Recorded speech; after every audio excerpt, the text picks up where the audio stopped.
compartiendo la pantalla y estamos subiendo ya el PowerPoint. ¿Lo ven todos, no es cierto? Sí, profe. Sí, profe. Perfecto. Vamos a ver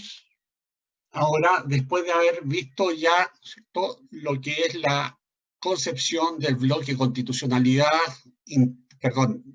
la concepción del control de convencionalidad, ¿cierto?, tanto en la perspectiva del control de convencionalidad interno que deben, ¿cierto?, aplicar los órganos del Estado y las autoridades del Estado parte en el sistema interamericano, ¿cierto?, y también hemos visto el control de convencionalidad concentrado que realiza, ¿cierto?, la propia Corte Interamericana de Derechos Humanos. Ahora, en la sesión de hoy día, vamos a ver, ¿cierto?, lo último, que es fundamentalmente las distintas formas en las que los tribunales internos dialogan con la Corte Interamericana de Derechos Humanos a través de lo que es el diálogo jurisdiccional, ¿cierto?, y en este sentido entre la jurisdicción nacional y la jurisdicción interamericana, ¿cierto?, representada por la Corte Interamericana de Derechos Humanos. En esta perspectiva, podemos señalar de que en el fondo se dan seis tipos de diálogos, ¿cierto?, entre lo que son los tribunales nacionales en especial y la Corte Interamericana de Derechos Humanos. Y estos 6 tipos de diálogo están dados en primer lugar por la interpretación extensiva, la interpretación innovadora, la interpretación receptora, la interpretación correctiva, la interpretación neutralizante y la interpretación discordante. Vamos a analizar en esta sesión, por lo tanto, cada una de estas 6 formas de interpretación y de diálogo en la práctica entre los tribunales nacionales y la Corte Interamericana de Derechos Humanos. Vamos a partir en esta perspectiva, ¿cierto?, claramente por la interpretación extensiva, ¿cierto? ¿Cuándo puede hablarse de la existencia de una interpretación extensiva? ¿Cierto? Esta interpretación extensiva se da en los casos en que el órgano jurisdiccional nacional desarrolla una interpretación que puede llevar a través de la sentencia de ese tribunal más allá de lo que son los alcances de la interpretación del corpus juris interamericano que hasta ese momento haya desarrollado la Corte Interamericana de Derechos Humanos. En este caso, por lo tanto, el juez nacional en su sentencia puede asumir una interpretación de la Convención que favorece una ampliación del campo de aplicación del derecho garantizado y, en consecuencia, sometiendo al respeto de este derecho, situación que ha sido analizada con un alcance menor hasta el presente por la jurisprudencia de la Corte Interamericana de Derechos Humanos en aplicación del corpus juris interamericano. Por lo tanto, esto implica simplemente que el Tribunal Nacional le da un alcance a la norma respectiva, el corpus juris, que es más amplia que aquel que le ha dado la Corte Interamericana de Derechos Humanos. Se concreta, por lo tanto, así, a través de esta sentencia del Tribunal Nacional, un intercambio bilateral, ¿cierto?, entre el Tribunal y la Corte Interamericana, ¿cierto?, en la cual nos vamos a encontrar, ¿cierto?, que en definitiva, ¿cierto?, la Corte Interamericana va a poder, en el momento en que el caso llegue al sistema interamericano, ¿cierto?, va a poder, ¿cierto?, manifestar el acuerdo o el desacuerdo, ¿cierto?, con esa interpretación hecha por el Tribunal Nacional, y eso lo sabrá el Tribunal Nacional a través de la sentencia, ¿cierto?, que sobre la materia emita la Corte Interamericana de Derechos Humanos, porque este es un diálogo, ¿cierto?, que se realiza fundamentalmente, jurisdiccionalmente, y los tribunales hablan fundamentalmente a través de sus respectivas sentencias. Podemos señalar, ¿cierto?, también que el Tribunal Constitucional chileno, ¿cierto?, ha realizado esta forma de interpretación extensiva a partir del derecho al nombre contenida en el artículo 18 de la Convención Americana de Derechos Humanos, el artículo 24.2 del Pacto Internacional de Derechos Civiles y Políticos de Naciones Unidas, y también el artículo 7º, párrafo primero y segundo de la Convención de Derechos del Niño, para desarrollar interpretativamente, ¿cierto?, un derecho que podemos decir que es implícito o no enumerado en nuestra Constitución, que es el derecho a la identidad como un derecho fundamental, el que luego utiliza como parámetro de control de constitucionalidad para enjuiciar la inaplicación por inconstitucionalidad del artículo 206 del Código Civil. Por lo tanto, en otras palabras, ¿cierto?, el Tribunal Constitucional construye, ¿cierto?, a partir de disposiciones, ¿cierto?, contenidas en el Corpus Juris Interamericano y al mismo tiempo en la Convención de Derechos del Niño y el Pacto Internacional de Derechos Civiles y Políticos, ¿cierto?, una idea, un concepto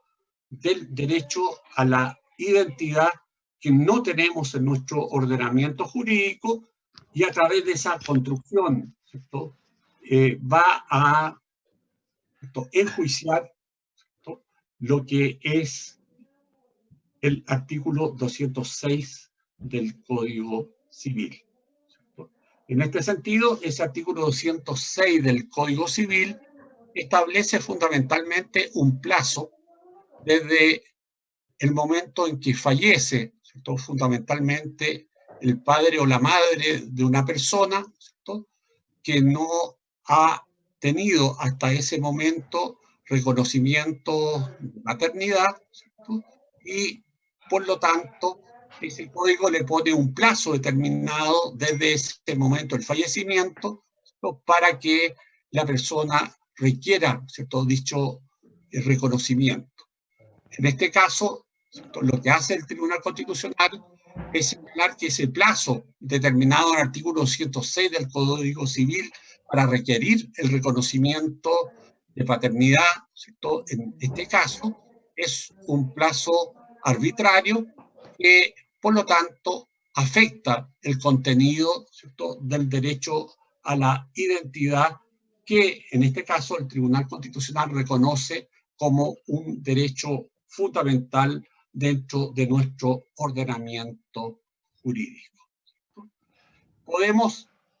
a su vez, señalar que la segunda manera de diálogo interjurisdiccional entre los tribunales nacionales y la Corte Interamericana de Derechos Humanos es cuando se desarrolla la interpretación innovadora, ¿cierto? En este sentido, ¿cierto?, vamos a encontrarnos con el caso en que el juez nacional, ¿cierto?, confrontando lo que podríamos denominar el hecho de que la Corte Interamericana de Derechos Humanos no ha, ¿cierto?, pronunciado sobre un determinado contenido del Corpus Juris Interamericano alguna sentencia y por lo tanto no ha determinado una perspectiva acerca de la interpretación y aplicación de esa disposición del Corpus Juris interamericano, ¿no? En el fondo, el juez nacional arriesga en este sentido una interpretación, ¿no?, que no se basa, por no existir esa interpretación por parte de la Corte Interamericana de Derechos Humanos sobre ese aspecto concreto, y por lo tanto el juez establece una cierta interpretación y aplicación de la disposición del Corpus Juris interamericano, ¿cierto?, y propone, por lo tanto, una perspectiva de cómo este debe ser entendido, ¿cierto? Y así el juez nacional inicia, por lo tanto, un diálogo con el juez interamericano que puede ser potencial, ¿no es cierto?, en la medida en que la Corte no llegue a conocer, ¿cierto?, de esa materia, o puede ser un diálogo efectivo si es que la Corte Interamericana llega a conocer, ¿cierto?, sobre dicha materia resuelta, ¿cierto?, por el juez nacional en interpretación, ¿cierto?, de una disposición o de un derecho del Corpus Juris interamericano que hasta ese momento la Corte Interamericana no había desarrollado, ¿cierto?, interpretación y aplicación de la misma. A través,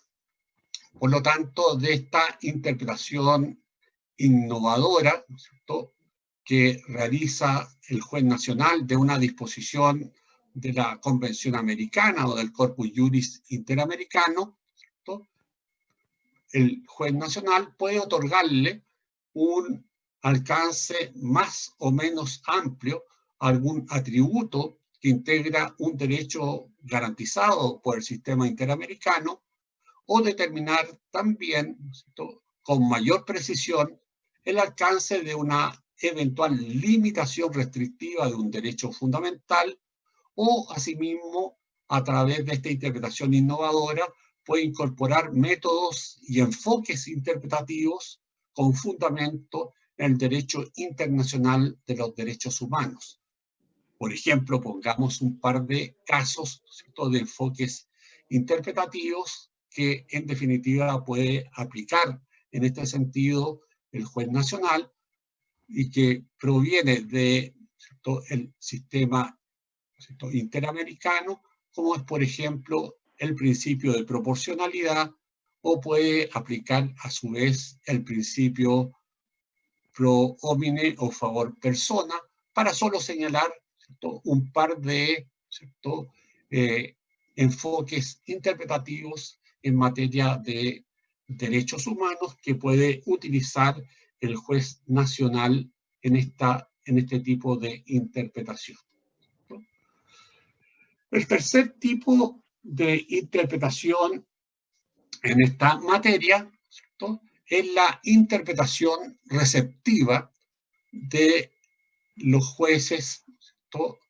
nacionales respecto de lo que ya ha sido previamente, ¿cierto?, la interpretación de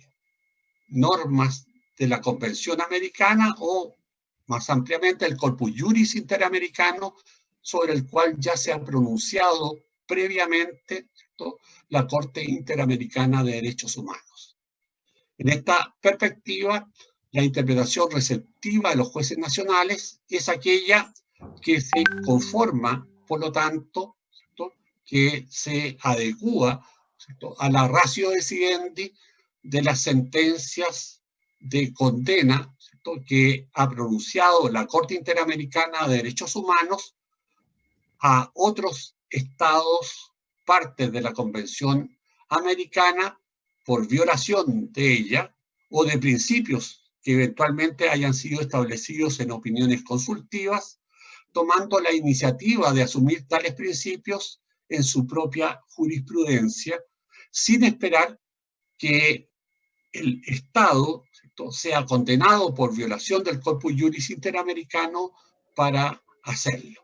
Por lo tanto, en este sentido, los tribunales nacionales de propia iniciativa adoptan, por lo tanto, las interpretaciones que ya ha evacuado la Corte Interamericana de Derechos Humanos en otros casos,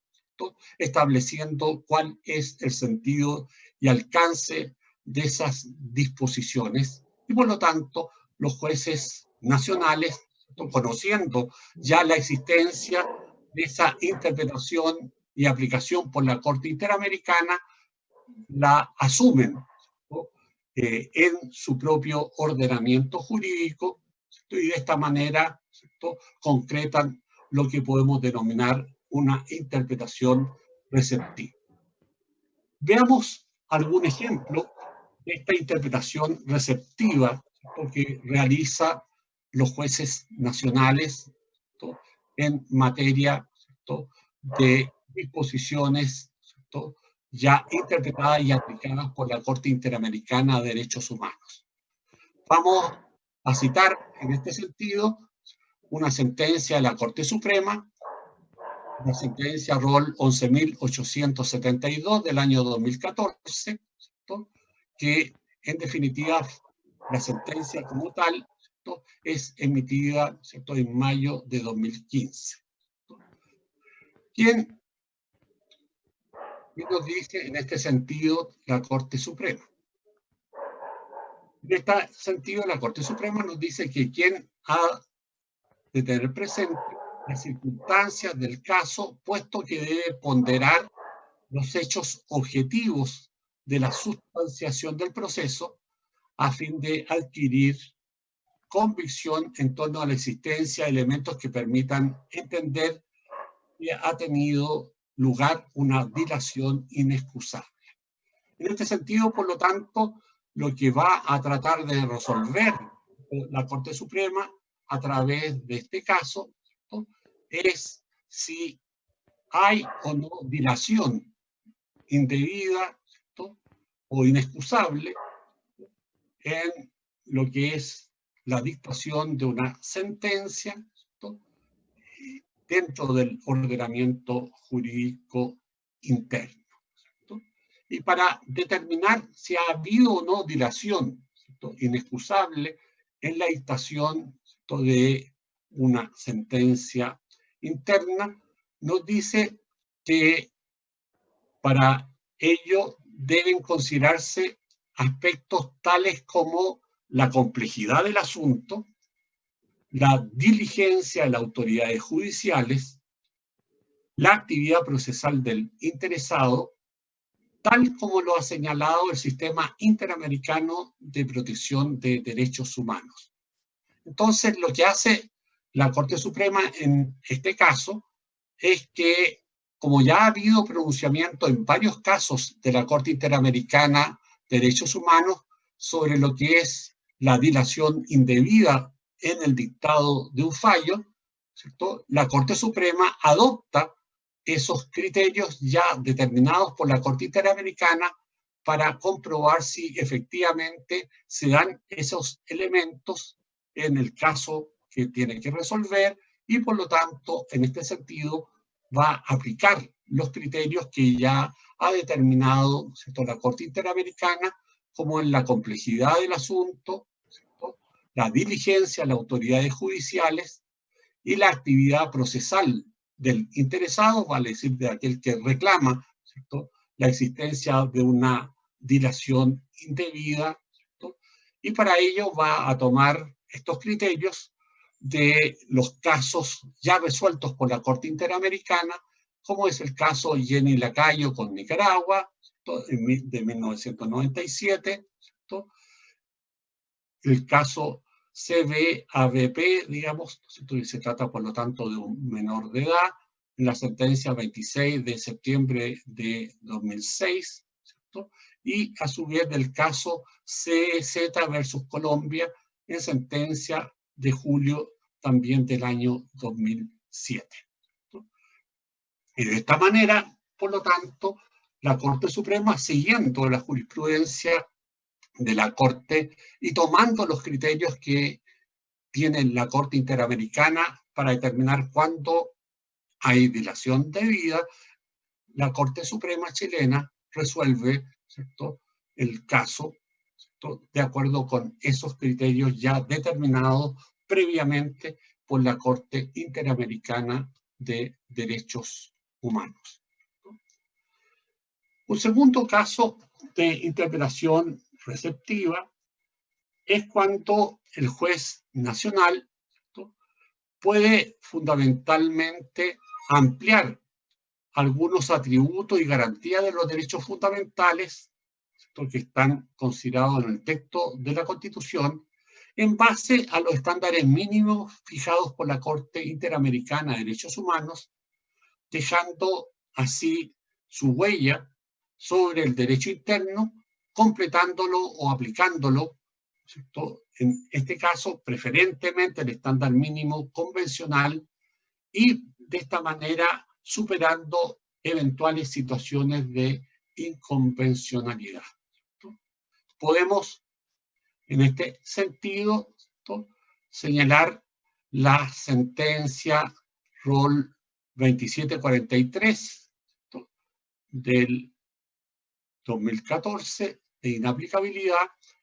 y la sentencia 2791-15 también de inaplicabilidad, ambas sentencias dictadas en marzo del año 2016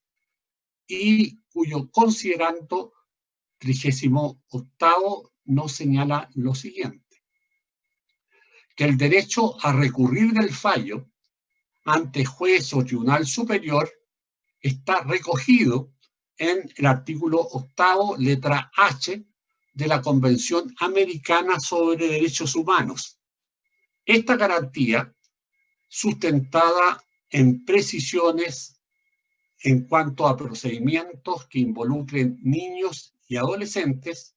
aparece también en la opinión consultiva 1702 del 28 de agosto del año 2002 de la Corte Interamericana de Derechos Humanos. En este sentido, vamos a encontrar que en esta perspectiva nos va a señalar fundamentalmente la Corte chilena que igualmente se encuentran estos criterios en las garantías en el marco de los procesos, donde se reconoce el derecho a recurrir del fallo ante un juez o tribunal superior, a raíz de lo cual la Corte Interamericana requiere de la existencia de un órgano de grado superior al que juzgó y condenó al inculpado, realizando una verdadera revisión de la sentencia. Es más, el recurso debe tener eficacia, lo cual implica que debe procurar resultados o respuestas al fin para el cual fue concebido. Y en este sentido, la Corte Suprema va a aplicar estos criterios, señalando que la Corte Interamericana de Derechos Humanos ya ha planteado cómo debe ser el derecho al recurso en el ámbito del derecho penal. Y en este sentido, la Corte Suprema cita también casos de la Corte Interamericana de Derechos Humanos en las cuales se ha pronunciado ya sobre la materia. Y cita el caso Mohamed versus Argentina, ¿no? Y a su vez también va a citar otros casos, ¿no?, sobre los cuales la Corte Interamericana ya se ha pronunciado sobre dicha materia, como también el caso Mendoza y otros versus Argentina, ¿no? Y desde este punto de vista, ¿no?, en base a esos casos resueltos, ¿no?, por la Corte Interamericana de Derechos Humanos previamente, ¿no?, la Corte va a aplicar esos criterios cuando señala que la doctrina y la jurisprudencia comparada han definido en este sentido, ¿no?, que el recurso, ¿no?, debe ser siempre un recurso ordinario, un recurso que además analice tanto la forma como el fondo del asunto. Y dentro de esta perspectiva, por lo tanto, va a resolver el caso correspondiente. Y por otra parte, tenemos también la sentencia del Tribunal Constitucional ROL 2802 de septiembre del año 2015 en su considerando número 12. En este sentido, el Tribunal Constitucional nos señala que la doctrina y la jurisprudencia comparada han definido el debido proceso legal como aquel que abarca las condiciones que deben cumplirse para asegurar la adecuada defensa de aquellos cuyos derechos u obligaciones están bajo consideración judicial. Y cita, ¿no?, a la Corte Interamericana de Derechos Humanos en lo que se corresponde a la opinión consultiva sobre garantías judiciales en estado de emergencia, conforme a los artículos 27.2, 25 y 8 de la Convención Americana de Derechos Humanos, y por lo tanto va a aplicar, ¿no?, los estándares y criterios fijados en este sentido por la Corte Interamericana de Derechos Humanos. A su vez, cabe también señalar, ¿no?, que cita también algunos casos contenciosos de la Corte Interamericana de Derechos Humanos, donde también ha establecido el mismo criterio, como es el caso Juan Humberto Sánchez versus Honduras, ¿no?, en sentencia de junio del año 2003. ¿no? Y además de ello, cita también el caso Mirna Mac Chang versus Guatemala, ¿no?, que es del año 2003, que también se pronuncia sobre, ¿cierto?, las garantías judiciales del debido proceso. Cita también el caso Memoli versus Argentina, ¿cierto?, también del año 2013, y también cita, ¿cierto?, fundamentalmente, ¿cierto?, otras sentencias que sostienen el mismo criterio. Y de esta manera, el Tribunal Constitucional afirma que el alcance del debido proceso está fijado por la jurisprudencia constante de la Corte Interamericana de Derechos Humanos, en cuanto a que el inciso primero del artículo 8 de la Convención contiene las reglas del debido proceso legal o consagra los lineamientos del llamado proceso legal. Y, por lo tanto, ¿cierto?, en este sentido, el Tribunal Constitucional aplica esos atributos del proceso, del debido proceso, que ya están previamente determinadas por la jurisprudencia de la Corte Interamericana de Derechos Humanos, ya que en nuestro ordenamiento constitucional, ¿cierto?, en el artículo 19, número 3, solo hay una línea sobre la materia que se refiere a, ¿cierto?, fundamentalmente la existencia de un procedimiento y una investigación racional y justa. Y por lo tanto, esa perspectiva, ¿no es cierto?, del debido proceso la llena fundamentalmente a partir de lo que son las decisiones que ha tomado previamente la Corte Interamericana de Derechos Humanos.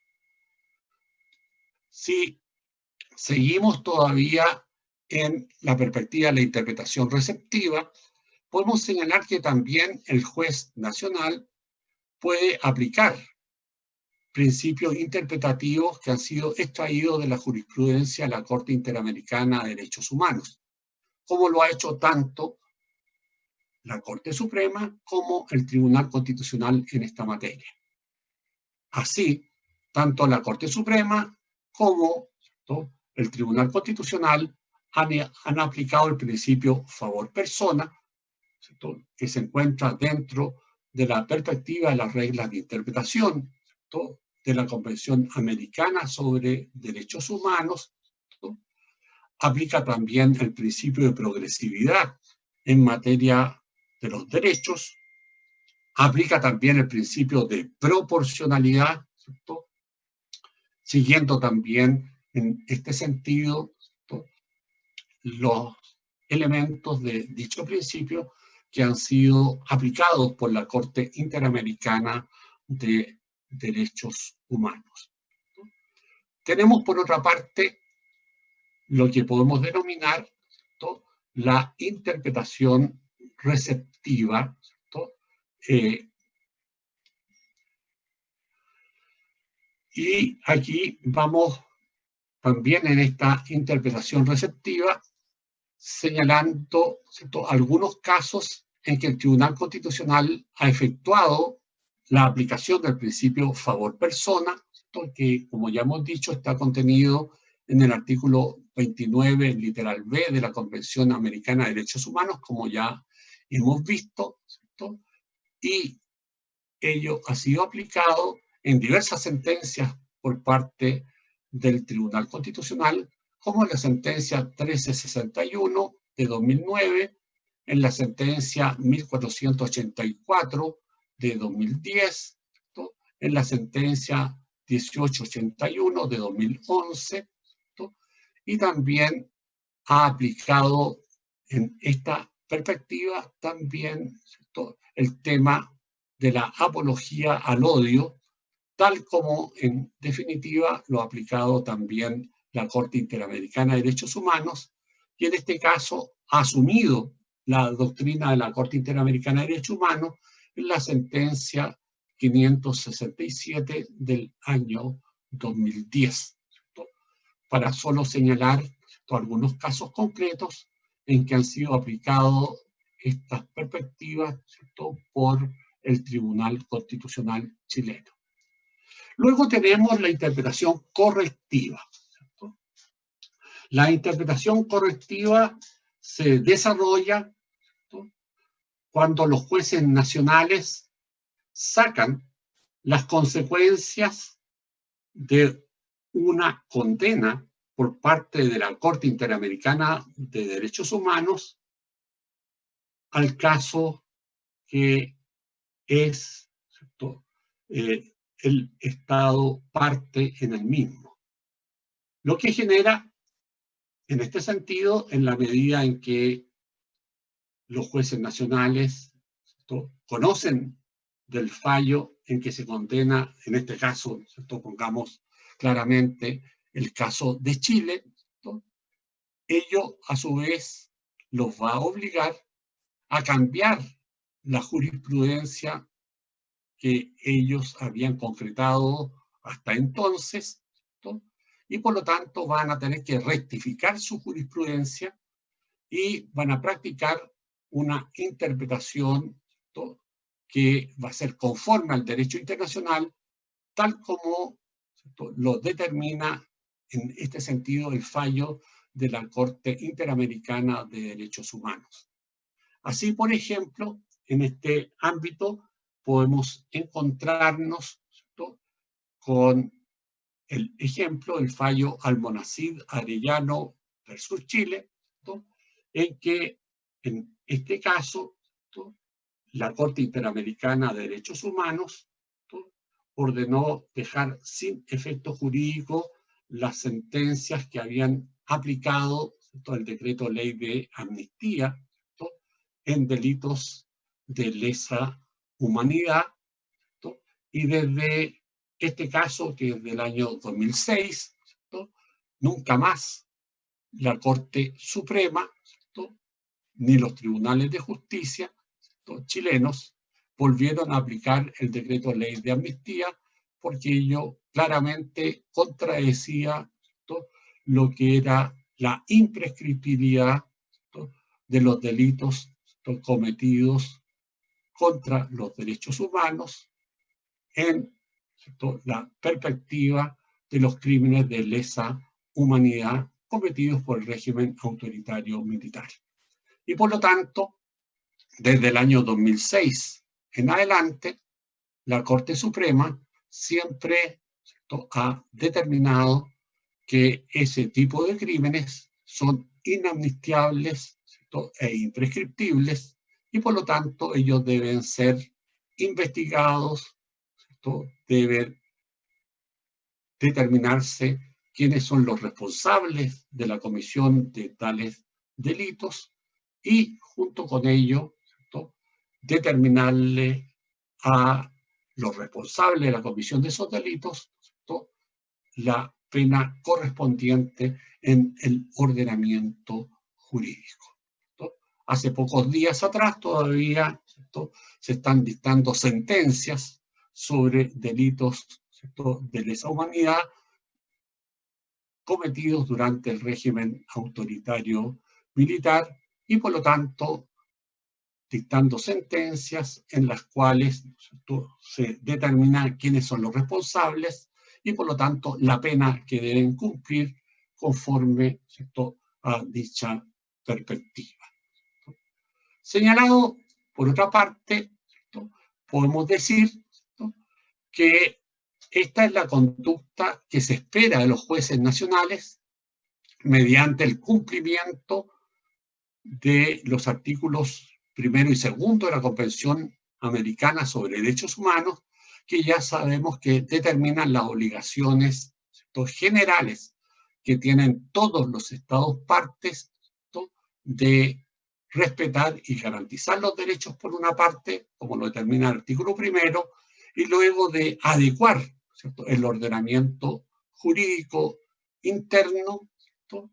de acuerdo, ¿cierto?, a medidas de carácter, ¿cierto?, legal o de otro tipo que en definitiva, ¿cierto?, permitan ajustar, ¿cierto?, el ordenamiento jurídico nacional a lo que son, ¿cierto?, las exigencias que derivan del sistema interamericano de protección de derechos fundamentales. Señalemos al mismo tiempo que en la misma perspectiva podemos situar las sentencias del Tribunal Constitucional, como es, por ejemplo, la sentencia 567 del año 2010 sobre el caso de inconstitucionalidad del movimiento Patria Nueva Sociedad, donde en esa sentencia el Tribunal Constitucional asume la jurisprudencia de la Corte Interamericana de Derechos Humanos en el caso Palamara Iribarne versus Chile, en sentencia de noviembre de 2005, en el considerando 35, que considera la libertad de expresión en este plano, ¿no?, como un medio para el intercambio de ideas e informaciones entre las personas, por lo que comprende además el derecho a comunicar, el derecho a conocer opiniones, relatos y noticias, señalando que el derecho a conocer información y opinión ajena tiene tanta importancia como el derecho a difundir la propia opinión. A su vez, pasamos a un quinto tipo de interpretación que puede realizar el tribunal chileno en esta perspectiva de eventual diálogo, potencial diálogo con la Corte Interamericana de Derechos Humanos, que es la interpretación francamente discordante. Cuando estamos, ¿cierto?, en este sentido, a través de la expresión de una interpretación francamente discordante por parte de un tribunal nacional, ¿no?, cuando este tribunal nacional difiere del alcance o interpretación que la Corte Interamericana de Derechos Humanos le ha dado en casos previos, ¿cierto?, a aquel que va a ser resuelto por el Tribunal Nacional. En este sentido, la jurisdicción interna del Estado puede considerar que la sentencia de la Corte Interamericana de Derechos Humanos anterior constituye una interpretación que el Tribunal Nacional considera incorrecta, ya que no evaluó correctamente la norma de derecho interno o porque olvidó ponderar adecuadamente otros derechos u otros atributos determinados de derechos que deben ser tenidos en consideración para resolver correctamente el caso. En este sentido, por lo tanto, el Tribunal Nacional, a través de su sentencia, señala cuáles son las razones por las cuales difiere del criterio de la Corte Interamericana de Derechos Humanos. Y desde esta perspectiva, por lo tanto, a través de su sentencia, inicia un diálogo que en el fondo va a continuar con el eventual conocimiento que pueda hacer la Corte Interamericana de esa sentencia y, por lo tanto, la Corte Interamericana, a través de su propia resolución, determinará si esa consideración hecha por el Tribunal Nacional es conforme o no con el sistema interamericano y, por lo tanto, cerrará el diálogo a través de la sentencia que la Corte Interamericana emita sobre la materia. Podemos señalar en este sentido, ¿cierto?, que esta es la perspectiva, ¿cierto?, de ese diálogo ascendente, ¿cierto?, que está dada por la dictación de la sentencia del Tribunal Nacional, ¿cierto?, y que en definitiva va a eventualmente ser conocido por la Corte Interamericana de Derechos Humanos. Y en este sentido, la Corte Interamericana podrá reexaminar la cuestión controvertida si el caso llega, por lo tanto, a conocimiento de la Corte Interamericana, ¿no?, y, por lo tanto, a través de ese diálogo franco, leal y de buena fe, a través de la resolución del caso o de otro caso similar, la Corte, ¿cierto?, en definitiva determinará, ¿cierto?, si acoge o no acoge, ¿cierto?, la perspectiva, ¿cierto?, que ha estructurado, ¿cierto?, el Tribunal Nacional sobre la materia, y a través de la sentencia dictada en este sentido, ¿cierto?, por la Corte Interamericana de Derechos Humanos, vamos a encontrar que resolverá con carácter obligatorio, ¿cierto?, el criterio que debe ser seguido por los tribunales nacionales en la materia, ¿cierto? Podemos decir, ¿cierto?, a continuación que la próxima interpretación o tipo de interpretación, ¿cierto?, es lo que se denomina la interpretación neutralizadora. Podemos señalar que a través de esta interpretación neutralizadora, ¿cierto?, que realizan los tribunales internos, ¿cierto?, ha sido definida, ¿cierto?, como una estrategia que busca eludir o evitar, ¿cierto?, tendiente, por lo tanto, esa evasión, elusión o evitar, ¿cierto?, la interpretación que emana del Corpus Juris Interamericano o de la Convención, ¿cierto?, Europea, por ejemplo, de Derechos Humanos, o de la jurisprudencia, ya sea de la Corte Interamericana o del Tribunal Europeo de Derechos Humanos, dependiendo de dónde nos encontremos, en el ámbito americano o en el ámbito europeo, creando el Tribunal Nacional a través de una interpretación forzada del derecho nacional, una reescritura de la ley nacional o una especie de mutación, estableciendo a través de ella una relación de adecuación entre el derecho interno y la norma interamericana, ¿cierto?, en el caso en que estemos en el caso nacional sobre la materia, ¿cierto? Y esta interpretación neutralizante va a permitir al juez nacional, a falta de suscribir realmente y de buena fe la solución determinada por la norma convencional o por la jurisprudencia de la Corte Interamericana de Derechos Humanos, va a buscar una manipulación de ella y una aplicación puramente formal para determinar, ¿cierto?, y por lo tanto tratar de, ¿cierto?, desarrollar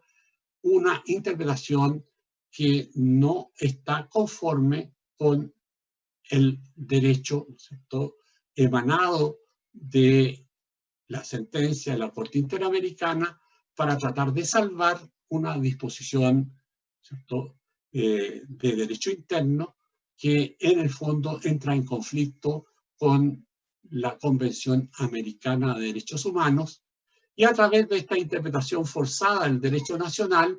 trata de señalar que esa disposición del derecho nacional está, ¿cierto?, acorde al corpus juris interamericano. Luego de ello, podemos decir que un ejemplo de esta interpretación neutralizadora es la que realizó, por ejemplo, el Tribunal Constitucional chileno, ¿cierto?, respecto de una mala aplicación de carácter consciente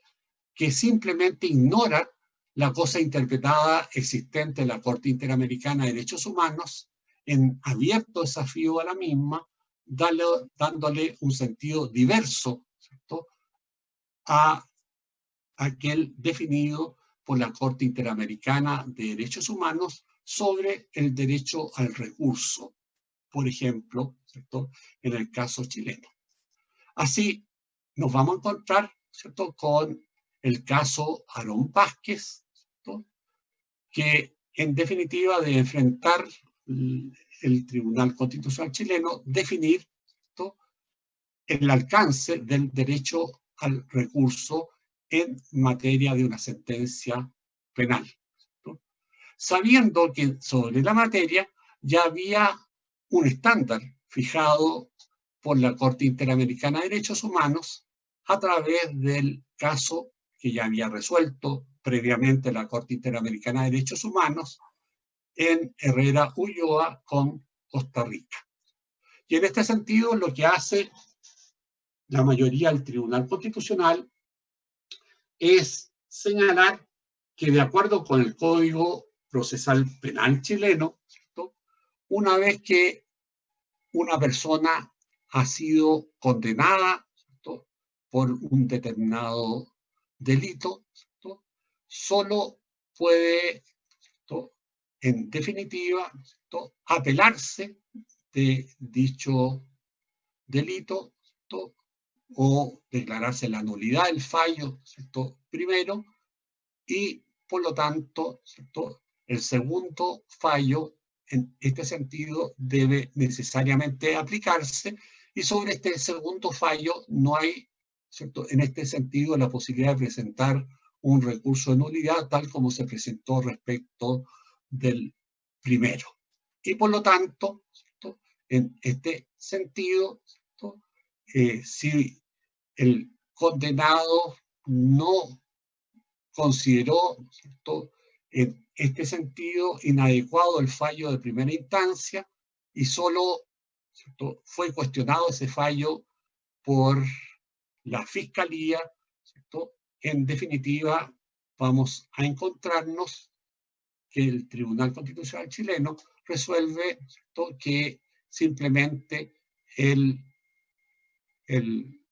condenado, ¿cierto?, en el primer fallo, ¿cierto?, al no recurrir de dicho fallo, ¿cierto?, agotó sus posibilidades de concretar, ¿cierto?, la posible anulación del mismo. En esta perspectiva, por lo tanto, se determina que no hay, por lo tanto, la posibilidad, ¿cierto?, de que quien fuera condenado por el segundo fallo con una pena mayor, ¿cierto?, a la que le había impuesto el primer fallo, ¿cierto?, en definitiva no puede esa segunda sentencia ser recurrida por el condenado, aun cuando él no haya recurrido nunca, ¿cierto?, en el procedimiento, ¿cierto? En este sentido, el Tribunal Constitucional va a señalar que en todo caso, la persona condenada le quedan algunos recursos, ¿cierto?, eventualmente, que puede considerar y que puede, por lo tanto, practicar, como es, por ejemplo, el recurso de casación, ¿cierto? Ahora, el problema que tiene esa interpretación por parte del Tribunal Constitucional chileno es que él sabía que, en definitiva, el recurso, ¿cierto?, que debe estar abierto para toda persona respecto de una condena en materia penal, ¿cierto? Es un recurso que debe ser ordinario, ¿cierto? Y debe ser un recurso que revise tanto la sentencia en un plano formal como en un plano sustantivo. Y eso es lo que había afirmado el estándar Herrera-Ulloa con Costa Rica, que fue en este sentido, ¿no es cierto?, desechado como interpretación válida por el Tribunal Constitucional chileno, ¿cierto?, en el caso Aaron Vázquez, ¿cierto? Y desde este punto de vista, ¿cierto?, lo que hizo, ¿cierto?, el Tribunal Constitucional chileno, ¿cierto?, es, ¿cierto?, forzadamente interpretar el ordenamiento jurídico, ¿cierto?, como si estuviera de acuerdo con, ¿cierto?, el derecho al recurso, tal como lo plantea el sistema interamericano, lo que obviamente en este caso era falso, ¿cierto?, y así lo hizo ver el voto de minoría del propio Tribunal Constitucional chileno sobre la materia. Así tenemos, por lo tanto, esta interpretación neutralizadora, ¿cierto?, que busca hacer aparecer, ¿cierto?, las disposiciones de derecho interno como si fueran compatibles con, ¿cierto?, el estándar interamericano sin serlo en la realidad, lo cual constituye, por lo tanto, una interpretación de mala fe hecha en este sentido por un tribunal nacional. ¿Cierto? Podemos también señalar, ¿cierto?, que esta interpretación neutralizante constituye una maniobra que permite al juez nacional escaparse de aplicar la jurisprudencia de la Corte Interamericana y con ello busca lograr, ¿cierto?, dos objetivos distintos, ¿cierto? El primero, tratar de validar la legislación nacional respecto del derecho garantizado convencionalmente en la perspectiva de la interpretación hecha por el juez nacional y, por lo tanto, así el contenido o atributo del derecho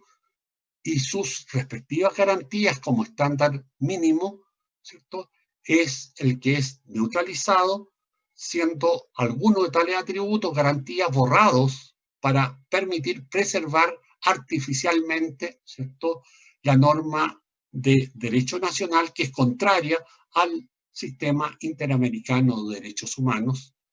Y el segundo objetivo que puede lograrse a través de esta interpretación neutralizadora